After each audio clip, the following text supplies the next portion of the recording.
Hey, folks, welcome here. I'd like to welcome you and thank you, of course, for coming back to join us. Before we get started today, one thing I realized that I haven't been very good at, which I don't know that I've done at all since we started this channel, was to very kindly ask you to please like and subscribe our channel if you enjoy the content that we put out. Those likes and subscribes really help us to achieve our goal. And the goal of Disgruntled and Three Clicks Media is to provide support for veterans all over.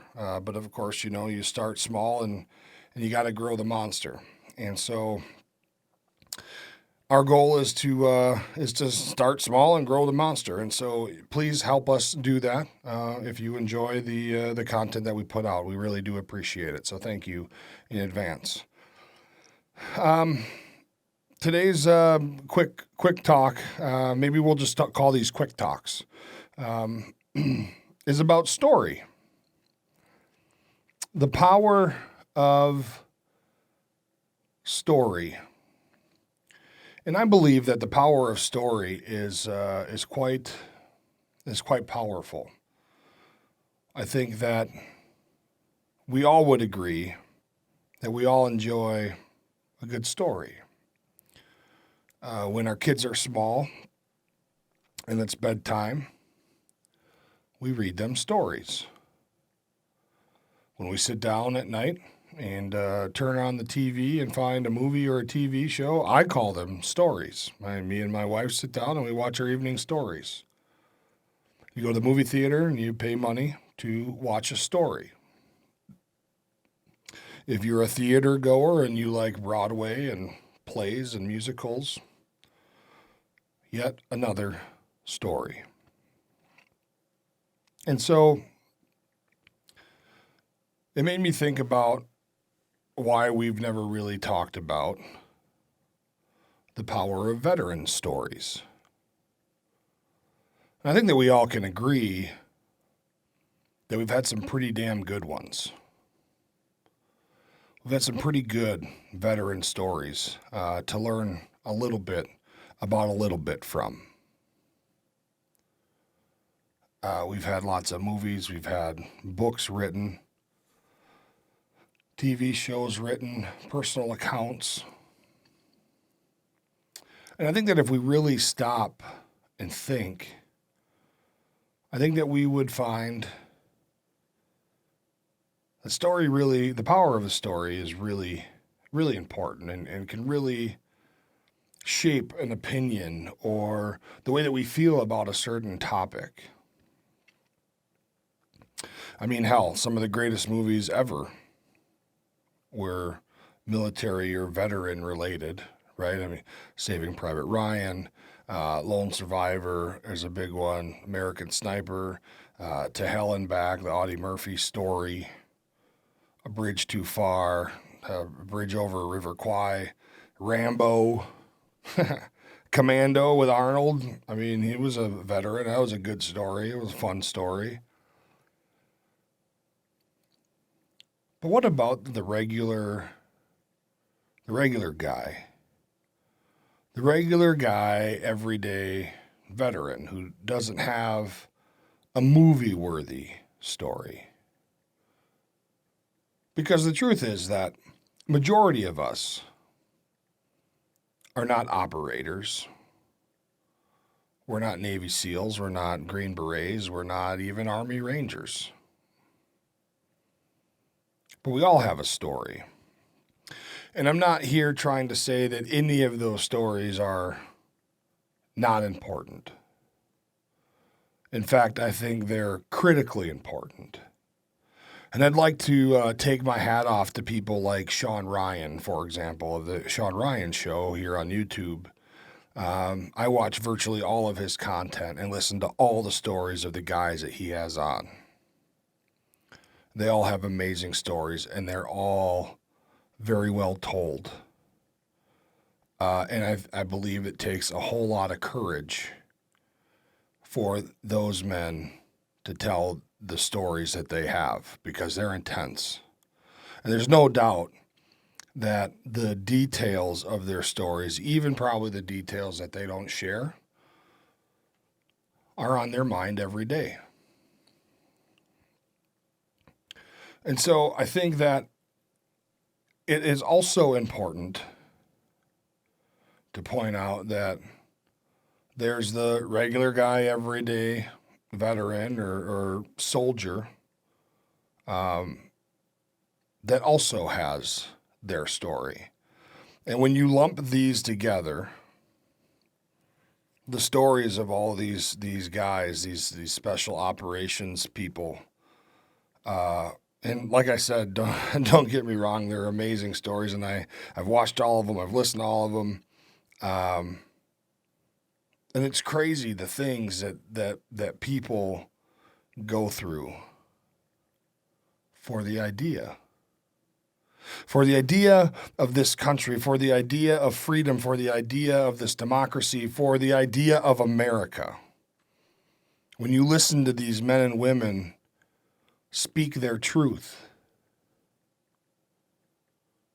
the reason they did it makes it even more amazing. Here at Disgruntled, we want to be a place where everybody can come tell their story if they want. Would love to have guys like Sean Ryan and special operators, if they wanted to come down to the Disgruntled studio and tell their story. Of course, we would have them. But we're probably the smallest podcast on YouTube at this point, so I get it. But we're committed to building this thing. And the one thing that I am super committed to is building a database of stories. I think one of the biggest travesties that we've come across in the lives of Americans of many generations is that the men of World War II, for example, the greatest generation our country's ever known,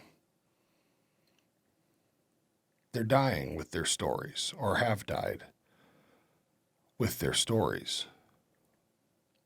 They've died with the stories of what made this country a lot of what it is today, or at least what it was supposed to be today. Maybe a lot of what this country was 10 or 15 years ago.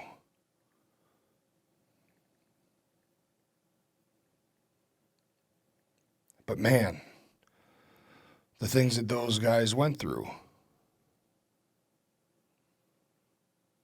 A lot of those guys came home and went to work. They started businesses or went to a factory or whatever it was.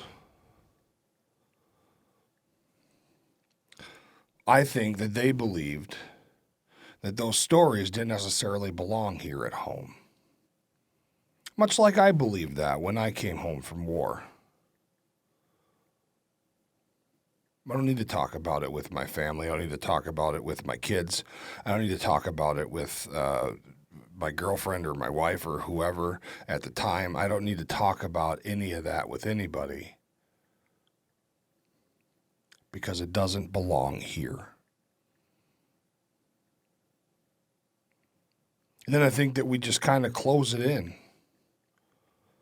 You put it in your chest and lock it up and you just sit on it.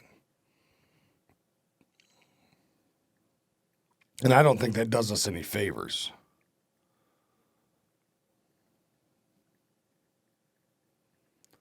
The power of a story can be immense. In fact, some years ago, I took part in an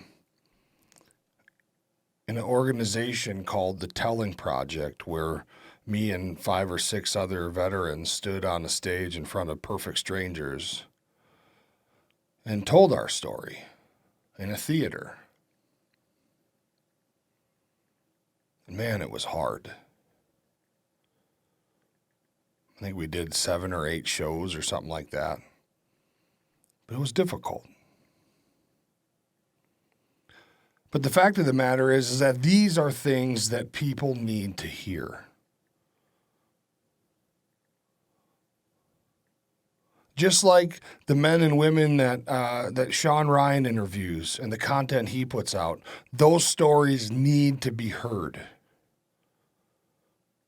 The stories of the guys that spent 20 years in a motor pool, those stories need to be heard. But also understand that those guys didn't spend 20 years just in a motor pool fixing vehicles. Maybe they spent a year or 2 or 3 or 5 in a motor pool in Iraq or Afghanistan or somewhere else around this world. And they had to then work on vehicles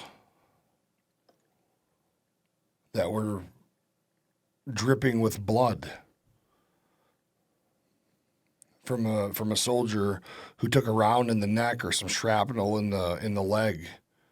And God forbid it nicked his femoral artery and he bled out in a couple minutes.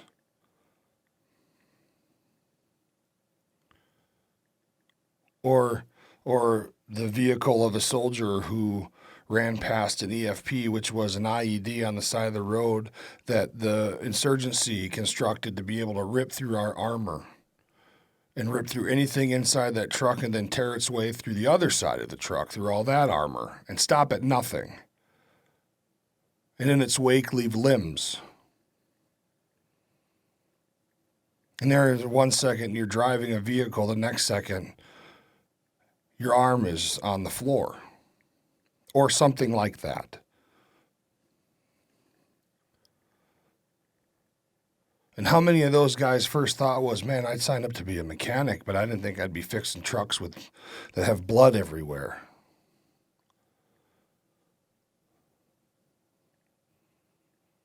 Or the story of the 21-year-old admin clerk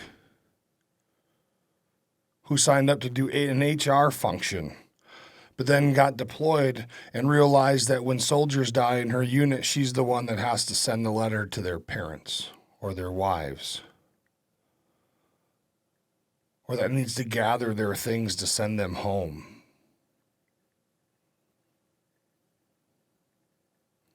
And amongst those things, maybe are some of the things that the soldier was wearing when he got killed. A watch,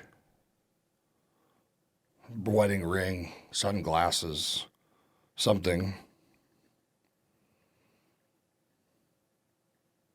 12 hours ago, maybe you walked past each other or stood at the smoke shack having a cigarette talking about how effing hot it was that day. And man, this mission might suck because it's hot as hell out. But hell, man, we got to do what we got to do, right? And the next afternoon, you're taking his bloody watch, which is in a bag sealed up, and putting it in a box to send to his wife and kids.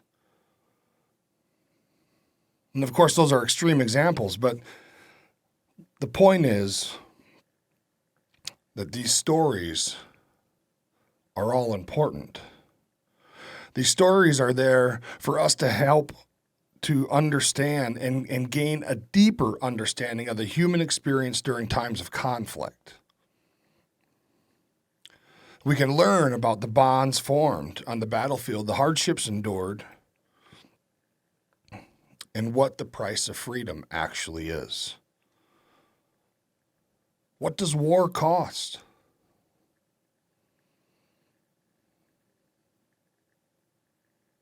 It's not cheap. It's not cheap to the taxpayer. It's not cheap to the soldier. It's definitely not cheap to the soldier's family.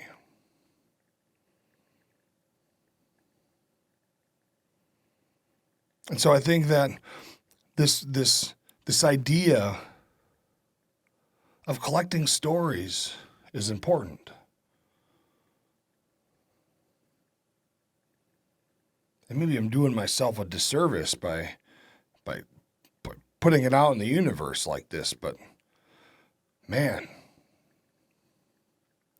we have so much to gain, so much knowledge and wisdom to gain, and maybe not just from stories of veterans and military folks, but how about just people's stories in general? How much can we learn from the stories of old time police officers, or even current day police officers that are dealing with all kinds of craziness. Have you ever took the time to have a conversation with a paramedic? Talk to them about the type of shit that they come across on a daily basis? Or anybody for that matter, that when they are performing the functions of their job, or a large part of the functions of their job, are at people's absolute worst time in their lives.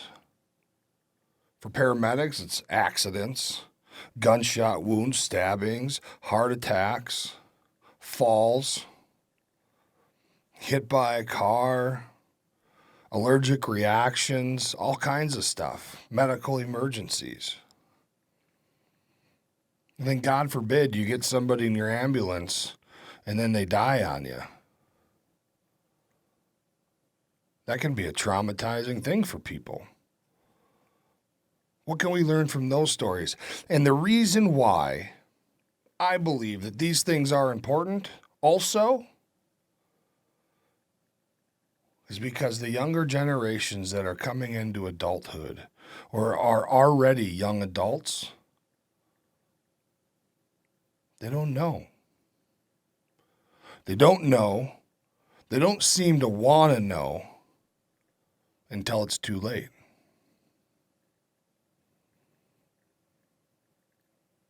But part of the problem is that it's not readily available. The access to these stories and to these people is not readily available. And part of that reason may be because the people who have stories to tell that can do good, that can shed some wisdom on this crazy world that we live in, they don't have a captive audience. Or at least they don't think they do. And so who can blame them? Who wants to talk to somebody whose ears are closed? Well, here at Disgruntled, we think that it's only a matter of time. It's only a matter of time before people are going to really want to hear these stories. And so our goal is to have a bunch of them. And I guess for whatever it's worth, even if it comes to be that people don't ever want to hear them and don't want to listen to them, maybe the folks that we have sit down in this studio to tell their stories will feel a little bit better about it. Get it off your chest. Talk about the things that are bothering you. Talk about your experiences that are bothering you. I don't know. I guess it's the way that I see for us to be able to make an impact on the world. Not much else is working. Unfortunately, not much else is working.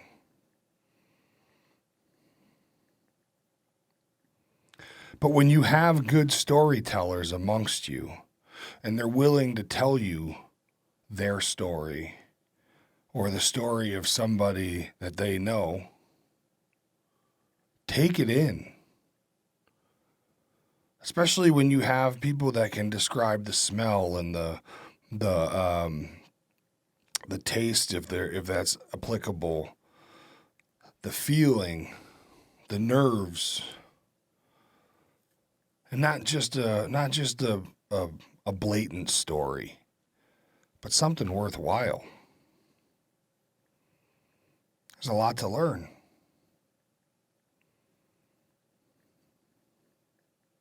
The men and women and their families that defend this country, and not just veterans, first responders.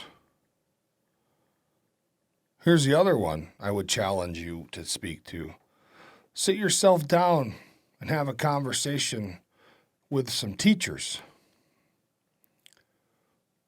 Talk to some teachers who are in a classroom these days. See how those experiences are going.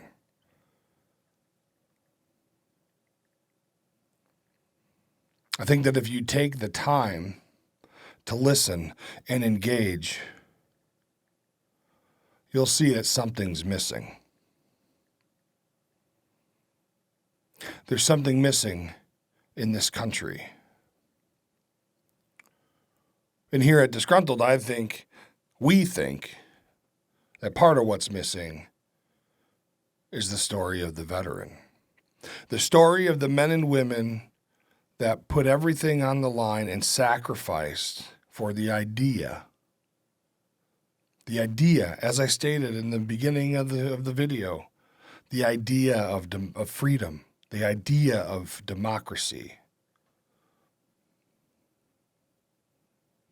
the idea of the American dream.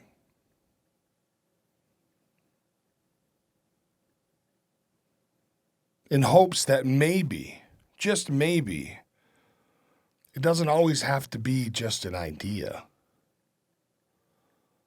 Maybe it'll work out sometime, somewhere, somehow. But it doesn't always have to be just an idea and a hope. So I challenge you, whoever's listening to this, first of all, I challenge you to share it. Share it to somebody who you believe needs to hear it. And I'm willing to bet you may get the question, well, who should I listen to? Whose story should I listen to? That's up to you. Whoever you're willing to ask. Whoever you're willing to sit across from or sit next to or stand together with and ask. Just ask. Because most people that have a compelling story to tell you, they want to tell it. But they don't want to tell it to closed ears. So you got to ask. That's your homework. Listen to me as if I got any any grounds to give anybody homework. But I challenge you to do that. Ask somebody about their story. It's important. And I hope that you have a great experience with it and you ask another person and then another person. Anyway, that's all the time that we have for today. Thanks for joining us. We'll see you on down the road. Take care.